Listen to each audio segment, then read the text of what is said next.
दत्तात्रय जेवघाले आणि त्यांच्या गावातल्या मंडळीने या ठिकाणी गेल्या 3 दिवसापासून बेमुदत उपोषण सुरू केलेलं आहे। त्यांची मागणी अशी आहे की या गावामध्ये जलजीवन मिशन अंतर्गत एक पाणी पुरवठा योजनेचं काम सुरू होतं। 4,99,00,000 म्हणजे सर्वसाधारणपणे 5 कोटी रुपयाची योजना आहे। 31/1/2023 ते 31/1/2024 पर्यंत या योजनेचं काम पूर्ण व्हायला पाहिजे होतं, परंतु दुर्दैवाने या योजनेचं भरपूर काम जवळपास 70% काम अपूर्ण आहे। जुन्या पाईपलाईनचाच वापर नवीन पाईपलाईन मध्ये करून दाखवलेला आहे आणि भरपूर मोठ्या प्रमाणामध्ये 50%च्या पुढे बिलं काढून घेतल्या गेलेले आहेत। काम न करता बिलं काढलेले आहेत।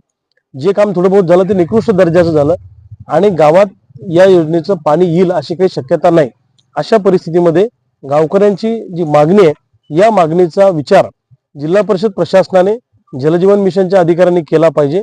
उद्यापर्यंत जर का या उपोषणाची दखल घेऊन वरवणच्या गावकऱ्यांना न्याय दिला नाही तर मग मात्र परवानंतर मी स्वतः या आंदोलनामध्ये गावकऱ्यांना घेऊन उतरेल आणि आम्ही स्वतः सगळे जिल्हा परिषदच्या सीओच्या कॅबिनमध्ये सगळे गावकरी जाऊन बसणार आणि कसा न्याय मिळत नाही ते आम्ही बघू।